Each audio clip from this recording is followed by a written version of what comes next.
La transition vers la voiture électrique vient de prendre un énorme coup de frein en Allemagne. En fait, depuis que le gouvernement allemand a arrêté de subventionner les voitures électriques, plus personne n'en veut. Et vous allez voir les chiffres, les ventes s'effondrent. Et ça, c'est la preuve, s'il en fallait, que personne ne veut de ces bouses à roues.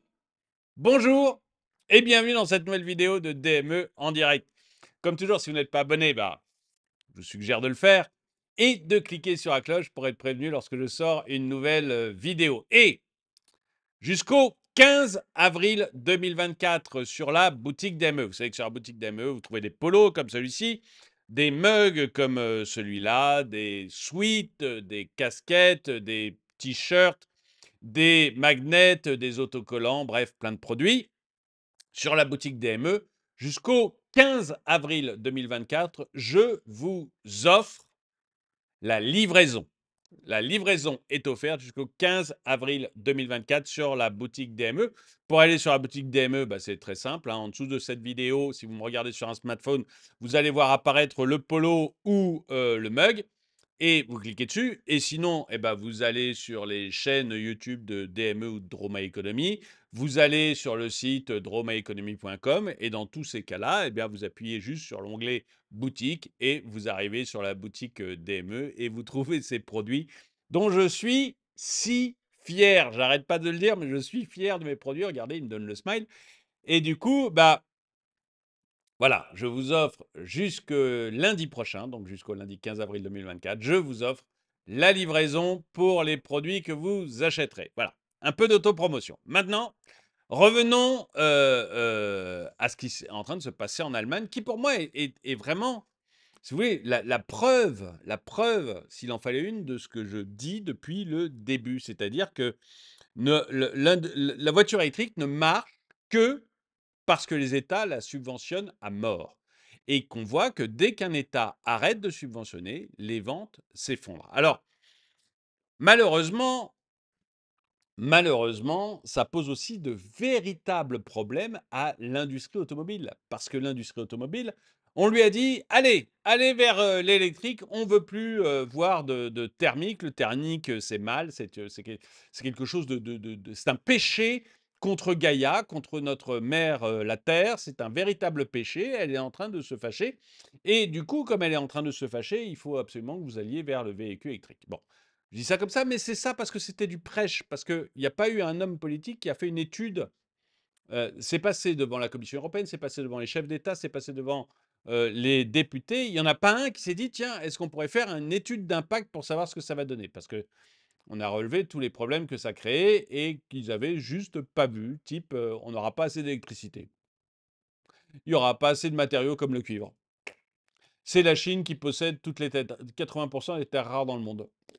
Bref, ces génies n'avaient rien vu, donc ils nous ont fait un prêche pour changer. Bon, l'industrie automobile a d'abord râlé, puis après elle est allée changer. Elle a râlé, j'en avais parlé dans des vidéos. Regardez tout ce que disaient à l'époque les patrons de Mercedes, de BMW, Carlos Tavares, là, le patron de Stellantis. Tous râlaient. Tous râlaient en disant mais c'est une catastrophe. Bon, ils ont été obligés d'y aller, contraints et forcés. Donc, ils sont allés vers la voiture électrique et ils ont investi des milliards, des sommes colossales. Seulement, voilà, tout d'un coup, en Allemagne, ça ne se vend plus. Donc, ils ont des usines avec des lignes de production qui créent la voiture électrique et ça ne se vend plus. C'est plus assez subventionné. Et ils se retrouvent en plus avec une concurrence chinoise qui est gigantesque. C'est des milliards foutus en l'air ou c'est des problèmes à venir, des problèmes extrêmement forts, on va pouvoir en parler. Donc, en fait, ce changement de cap des États entre il faut absolument aller adorer Gaïa et puis on n'a plus de sous donc on ne peut plus subventionner, ça crée des véritables problèmes à l'industrie. Et l'industrie allemande automobile, qui était la meilleure du monde, qui exportait ses produits, ses bagnoles en masse, qui exportait en masse. Je rappelle qu'il faisait peur à Donald Trump aux États-Unis quand il était président. Donc, ils exportaient en masse leurs automobiles. Maintenant, ils deviennent importateurs nets, c'est-à-dire qu'ils importent plus de voitures qu'ils n'en exportent, ce qui était mais incroyable. Donc, ça, vous voyez, ces décisions politiques, en fait, qui sont prises par des charlots qui comprennent rien à rien, qui veulent juste avoir l'air gentils, avoir l'air d'être dans le camp du bien et de bien penser et de sauver Gaïa. Ces décisions politiques prises par des charlots, eh bien derrière, ça a des conséquences extrêmement lourdes pour l'industrie automobile. Et l'industrie automobile, là on va parler de l'Allemagne, mais c'est la même chose en France. L'industrie automobile, c'est quand même le premier employeur d'Europe. Donc on parle de notre richesse et on parle de nos emplois. Bon, on regarde ensemble. La récente chute des ventes de voitures électriques en Allemagne, suite à la fin des aides gouvernementales, a suscité une série d'interrogations sur la viabilité de la transition énergétique du pays et son impact sur l'industrie automobile européenne, avec une baisse de 29% des ventes en mars. 29% des ventes en mars. Suivi d'une première diminution de 12,6% en février. Donc vous voyez, quand on arrête de subventionner, personne n'achète. Cette tendance inquiétante met en lumière les défis rencontrés dans la promotion et l'adoption des véhicules électriques, malgré les efforts déployés pour encourager leur utilisation. Baisse de 29% des ventes en mars. Et avant, il y avait une baisse de 12,6% en février. Qu'est-ce que vous voulez dire? C'est tellement évident. Je ne sais pas si j'ai remercié Georges. Excusez-moi, c'est un article que m'a envoyé Georges. Alors, merci beaucoup, Georges. Je ne sais pas si j'ai pensé à le faire au début de la vidéo.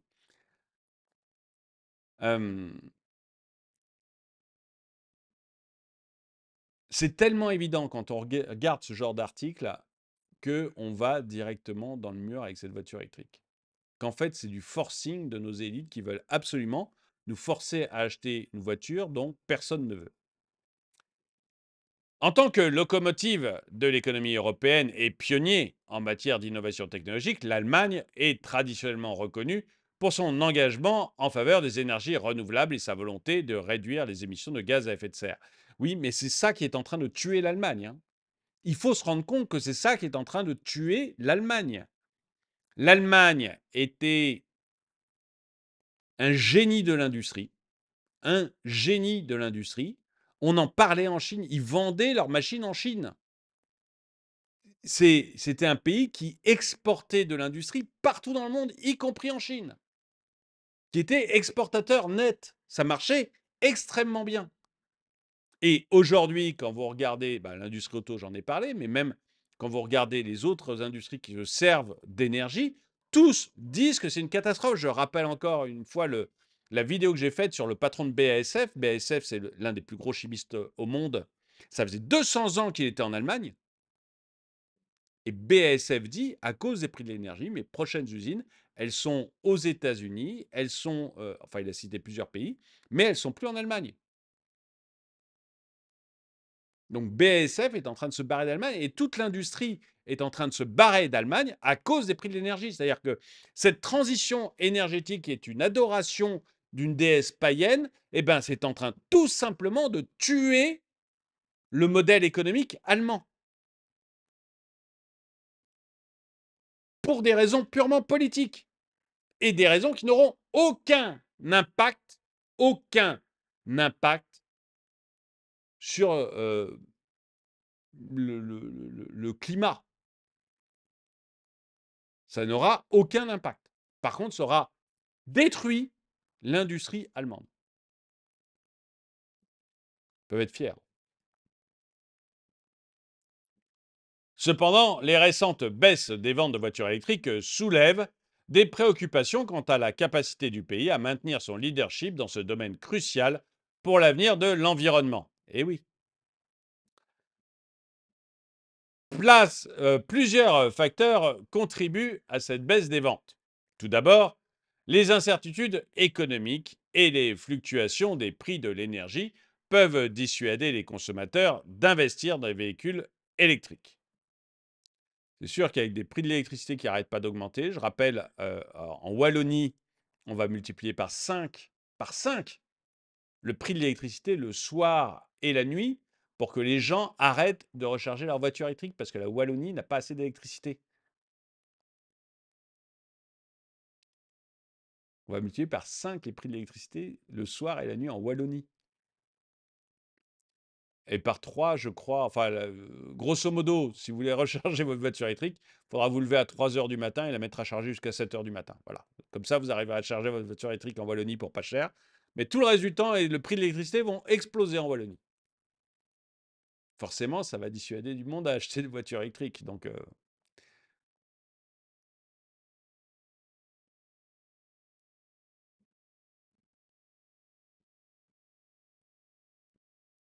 de plus, le manque d'infrastructures de recharge et les préoccupations concernant l'autonomie des batteries peuvent également freiner l'adoption des voitures électriques, les consommateurs optant alors pour des alternatives plus familières et moins contraignantes.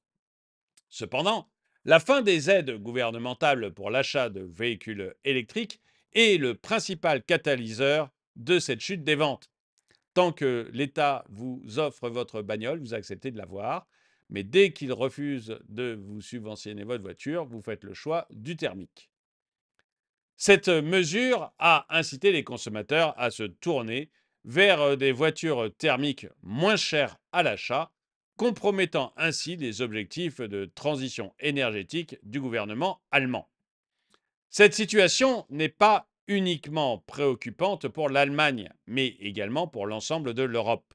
En tant que premier marché automobile du continent, les répercussions de cette baisse des ventes pourraient être ressenties à travers toute l'industrie automobile européenne, entraînant une stagnation de la transition énergétique, ça j'en ai rien à battre, et mettant en péril les objectifs environnementaux ambitieux fixés par l'Union européenne, ça aussi je m'en moque comme d'une guigne. Pour contrer cette tendance inquiétante, des mesures urgentes doivent être prises. Cela inclut des investissements accrus dans les infrastructures de recharge. Mais quand est-ce que... Mais excusez-moi, mais est-ce que l'État investit dans les infrastructures d'essence de Total? Pourtant, ou de Leclerc, ou de Auchan, ou d'Intermarché, tous ces endroits où je vais chercher de l'essence. L'État n'a pas besoin d'investir massivement là-dedans. Pourquoi? Ben parce que ça marche. Parce que ça marche.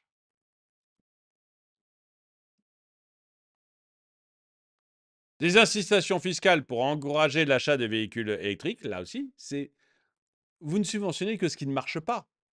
Si ça marchait, c'est-à-dire que si le rapport qualité-prix de la voiture électrique était bon, vous n'auriez pas besoin de subventionner. Vous subventionnez que parce que c'est de la daube. Sinon, vous n'auriez pas besoin de subventionner. C'est un mauvais rapport qualité-prix. Et les campagnes de sensibilisation pour informer les consommateurs sur les avantages économiques et environnementaux de ces véhicules. Il est essentiel que gouvernements et acteurs de l'industrie collaborent étroitement pour mettre en œuvre ces mesures et relancer le marché des voitures électriques. Cependant, cette baisse des ventes remet également en question le projet ambitieux de l'Allemagne d'arrêter complètement la commercialisation de voitures thermiques d'ici 2035. Et oui, c'est la réalité qui s'invite dans le débat. Bien que le gouvernement allemand se soit engagé à maintenir le cap de cette décision, il est clair que des ajustements seront nécessaires pour garantir le succès de cette transition écologique. Dans ce contexte, l'ascension des constructeurs chinois sur le marché européen représente un défi supplémentaire pour l'industrie automobile européenne. Avec des prix compétitifs et une volonté affirmée de conquérir de nouveaux marchés, les constructeurs chinois pourraient profiter de cette situation critique pour accroître leur part de marché en Europe, mettant ainsi en péril la position des fabricants européens traditionnels. En conclusion, la récente chute des ventes des voitures électriques en Allemagne souligne les défis auxquels est confrontée la transition vers une mobilité plus durable de l'Europe. Pour maintenir son leadership dans ce domaine et atteindre ses objectifs environnementaux, l'Allemagne doit intensifier ses efforts pour rendre des véhicules électriques plus accessibles et compétitifs sur le marché. De plus, une coopération étroite entre gouvernements et acteurs de l'industrie est essentielle pour surmonter les obstacles actuels et garantir un avenir plus vert pour l'industrie automobile européenne. Encore bon, moi, le côté plus vert, j'en ai rien à faire. Je pense que tout ça, c'est de la parlote, du prêche, de l'amour, d'une déesse païenne, mais ça n'a rien à voir avec la réalité. Mais et bon, voilà, si on veut reprendre l'exemple de l'Allemagne, certes, ils ont plus de voitures électriques, mais ils les rechargent avec du charbon. Donc autant utiliser tout de suite du pétrole, ça ira, ça fera moins d'émissions de CO2. Donc tout ça, c'est de la billevesée et de la rigolade. Par contre, ce qui m'intéressait beaucoup dans cet article, eh bien, et encore une fois, merci Georges. Ce qui m'intéressait beaucoup dans cet article, c'est de montrer que si finalement on arrête de subventionner, tout s'effondre, que tout ça ne tient que parce que vous avez des gouvernements derrière qui vous raquettent, hein, ils vous prennent votre argent sans vous poser la question de est-ce que vous voulez ou pas. Ils vous raquettent pour subventionner des bagnoles électriques dont les gens ne voudraient pas si elles n'étaient pas subventionnées. En fait, pour subventionner leur idéologie qui ne sert à rien, pour subventionner leur idéologie, les gouvernements vous raquettent. Voilà. Et bon, je sais pas, il y a peut-être des gens qui trouvent ça normal. Dites-le moi dans les commentaires. Moi, je trouve que on voit bien que ce n'est pas une volonté du peuple d'avoir ces voitures. On voit bien que ces voitures ne sont pas du tout n'ont pas du tout un bon rapport qui a été pris, sinon les agents, ces voitures n'ont pas du tout un bon rapport qui a été pris, sinon les gens les achèteraient sans avoir besoin d'aide gouvernementale. Et que tout ça, en fait, c'est encore de l'argent qu'on nous prend dans les poches pour subventionner des trucs qui ne marchent pas et qui n'ont, je pense, absolument aucun intérêt. Dites-moi ce que vous... Parce qu'encore une fois, si les gens achetaient les voitures électriques par plaisir ou même quand ce n'est pas subventionné, moi, j'ai rien contre la voiture électrique. C'est pas ma cam. Mais, enfin, vous voyez, c'est pas le genre de voiture que j'achète. Mais si ça intéresse les gens, moi, j'ai rien contre que les gens achètent ce qu'ils veulent. Ça me va très bien que les gens achètent ce qu'ils veulent. Mais là, ce qui me dérange le plus, c'est que c'est pas du tout ce que les gens veulent. Les gens n'en veulent pas. C'est subventionné par des États et pour subventionner ce genre d'appareil, eh ben, on est obligé de venir prendre des sous-sous dans votre poche. Et c'est ça qui me dérange. Dites-moi ce que vous en pensez dans les commentaires. En tout cas, merci d'avoir regardé cette vidéo. Mettez-lui un pouce vers le haut, commentez-la, partagez-la. Merci à tous ceux qui soutiennent la chaîne. Et moi, je vous dis à très bientôt.